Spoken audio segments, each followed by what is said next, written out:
ఢిల్లీలో కేజ్రీవాల్ హ్యాట్రిక్ కొడతారా లేక 25 ఏళ్ల కరువును అధిగమించి బీజేపీ విజయ దుందుబి మోగిస్తుందా?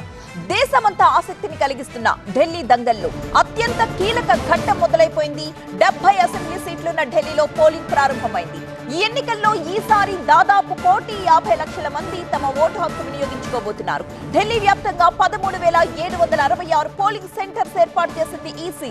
వాటిలో 3,000కు పైగా పోలింగ్ సెంటర్లను సమస్యాత్మకమైనవిగా గుర్తించి అక్కడ భద్రత కట్టుదిట్టం చేశారు.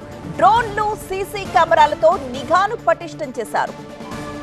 ఒకవైపు ఢిల్లీలో ఎన్నికల కోలాహలం కనిపిస్తుంటే పొద్దున్నే పూజల సందడి కూడా కనిపిస్తోంది. బీజేపీ అభ్యర్థి పర్వేష్ వర్మ యమునా ఘాట్ దగ్గర ప్రత్యేక పూజలు నిర్వహించారు.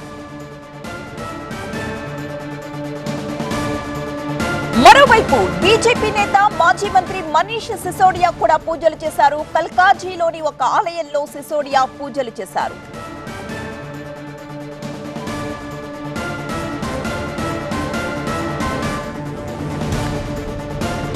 ఢిల్లీలో కేజ్రీవాల్ హ్యాట్రిక్ కొడతారా లేక 25 ఏళ్ల కరువును అధిగమించి బీజేపీనే విజయ దుందుబి మోగిస్తుందా? ఇప్పుడు దేశమంతా ఇదే విషయం ఆసక్తిని కలిగిస్తోంది.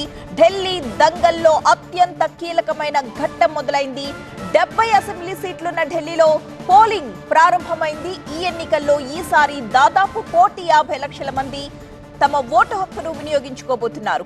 మొత్తం 13,766 పోలింగ్ కేంద్రాలను ఏర్పాటు చేసింది ఈసీ. వాటిలో 3,000కు పోలింగ్ సెంటర్లు సమస్యాత్మకమైనవిగా గుర్తించి అక్కడ భద్రతని కట్టుదిట్టం చేశారు. డ్రోన్లు, సీసీ కెమెరాలతో నిఘా పటిష్టం చేశారు.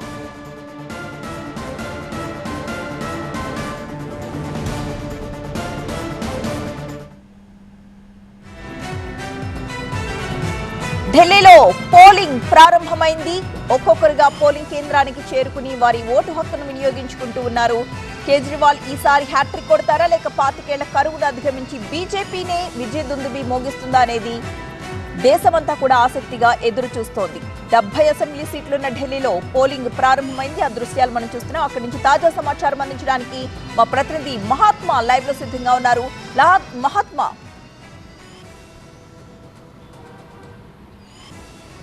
యా 70 అసెంబ్లీ స్థానాలు ఉన్న ఢిల్లీ అసెంబ్లీకి పోలింగ్ ప్రక్రియ ప్రారంభమైంది. ఇప్పుడు 7 గంటల నుంచి మొదలు పెడితే సాయంత్రం 6 గంటల వరకు ఈ పోలింగ్ జరుగుతుంది. ఈసారి ముక్కోన పోటీ ఉంటుందని చెప్పి భావించినప్పటికీ ప్రధానంగా భారతీయ జనతా పార్టీ, ఆమ్ ఆద్మీ పార్టీ మధ్యనే పోటీ నెలకొనుంది. గత 2 పర్యాయాలు సైతం ఈ 2 పార్టీల మధ్యనే పోటీ నెలకొన్న పరిస్థితిని మనం చూస్తూ వచ్చాము. పోయినసారి ఎన్నికల్లో 62% పోలింగ్ నమోదైంది.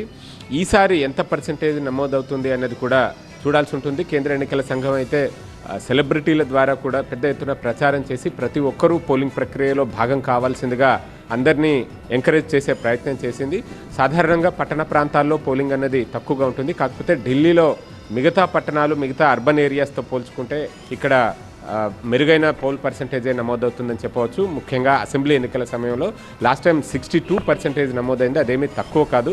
ఈసారి అంతకంటే ఎక్కువ నమోదు కావాలి అన్నది ప్రతి ఒక్కరు కూడా చూస్తున్నారు. ముఖ్యంగా భారతీయ జనతా పార్టీ 27 ఏళ్ల తర్వాత మళ్ళీ ఇక్కడ గెలిచి తీరాల్సిందే. 27 ఏళ్లుగా ఢిల్లీలో అధికారాన్ని సాధించలేకపోయింది. కేంద్రంలో ప్రభుత్వాన్ని ఏర్పాటు చేస్తూ వచ్చింది. వరుసగా 2 పర్యాయాలు గెలుపొంది రీసెంట్గా గత ఏడాది జరిగిన సార్వత్రిక ఎన్నికల్లో 3వసారి కూడా గెలిచింది. ప్రతిసారి ఢిల్లీలో ఉన్న 7 పార్లమెంటు స్థానాలకు బీజేపీ 7 క్లీన్ స్వీప్ చేస్తుంది. కానీ అసెంబ్లీ విషయానికి వచ్చేసరికి మాత్రం చతికిలబడుతున్న పరిస్థితి కనిపిస్తోంది.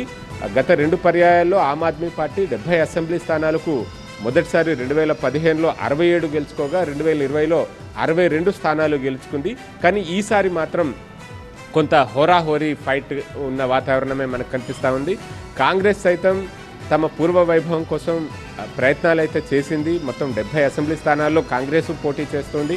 కానీ ఒక ట్రయాంగులర్ ఫైట్ పరిస్థితిని తీసుకొచ్చే వాతావరణాన్ని అయితే సృష్టించలేకపోయిందని చెప్పవచ్చు. గత ఎన్నికల్లో కాంగ్రెస్ దాదాపుగా చాలా చోట్ల డిపాజిట్లను సైతం కోల్పోయింది. ఈసారి దానికంటే కాస్త మెరుగైన పరిస్థితుల్లోనే ఉంది. ఇది ఎవరికి లాభిస్తుంది ఏంటి అన్నది చూడాల్సి ఉంటుంది. ఇక ఈసారి ఎన్నికల్ని ప్రభావితం చేసిన అంశాల్లో ఢిల్లీలో చాలా ఉన్నాయి. అందులో యమునా నది కాలుష్యం నుంచి మొదలు పెడితే వాయు కాలుష్యము, దుర్గంధం, సిటీ అంతా కూడా శుభ్రత లేకపోవడము, రోడ్లు సరిగా లేకపోవడము, అలాగే తాగునీటి సమస్య, ఇవన్నీ కూడా ఎన్నికల్ని ప్రభావితం చేసే అవకాశం ఉంది. అలాగే ఓటర్లకు ప్రతి రాజకీయ పార్టీ తాయిలాలు ప్రకటించింది, ఉచితాలను, వివిధ రకాల హామీలను ప్రకటించింది. ఈ పరిస్థితుల్లో ఢిల్లీ ఓటరు ఎటువైపు మొగ్గు చూపుతారు అన్నది అందరూ దేశవ్యాప్తంగా ఎదురు చూస్తున్న పరిస్థితి కనిపిస్తుంది. Right, thank you Mahatma.